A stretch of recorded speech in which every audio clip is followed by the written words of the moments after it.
So I need some cages that I could destroy, test. In order to find out just what a brainwave LeBaron Jenny's idea was, I've come to a workshop that has, amongst other things, a 25-ton crusher on hand. Say these represent LeBaron Jenny's columns. What I want to do is see how much vertical load they can take. That's weight to you and me. First without, and then with bracing.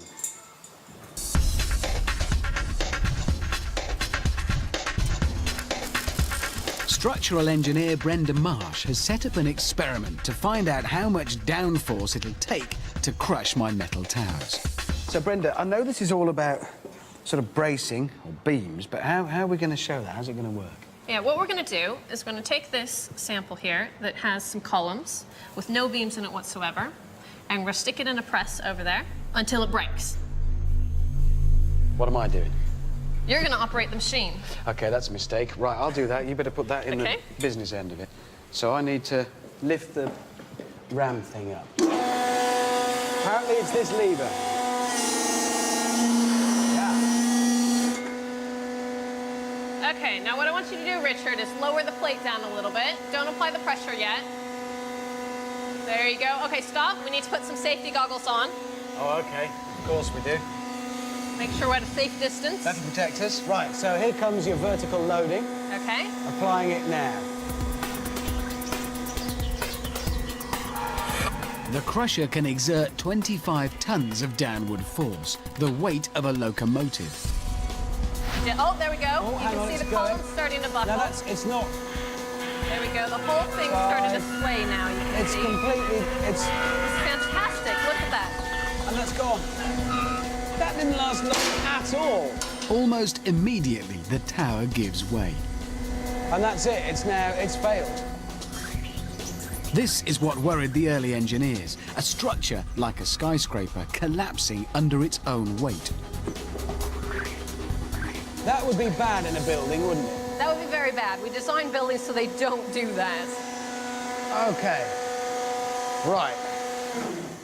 We're all set to do that again with structure number 2. Now, this is the new one. This is the new one. I can see it's got more bits on it, but what are the key points? What makes it so special?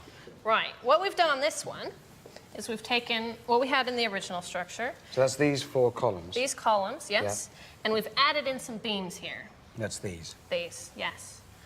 The original structure, when it failed, the columns tended to bend outward. So what we want to do is hold those in place to stiffen up the columns. So that means they're all 4 working together then, effectively, rather than bending and bowing?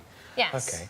OK. We've got extra bits on as well. What are these bits? We do. What we've done is, in an original building, you would have walls or something else that keep everything in place. So we're simulating that in this structure with the cross bracing. OK, so for the purposes of this experiment, then this is the important bit, these beams across here. Can Jenny's tiny horizontal beams help the tower stand any greater downforce? OK, here we go. You watch the structure. I'm going to keep an eye on the gauge. All right. Straight away, that's what we were on before. 20. That's twice what it took before. I can hear it creaking a little bit. OK, I'm going to but the increase columns it. are still holding. I'm increasing it now. The crusher piles on the pressure. It's just like adding multiple stories to a tower as you build taller and taller. 25. That's going. Oh, there we go. Started to buckle.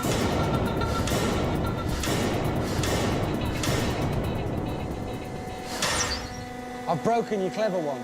But it did a lot better. I mean, it was 2.5 times stronger. And that's exactly what we wanted to show, is that you brace off the columns and it can take a whole lot more loads.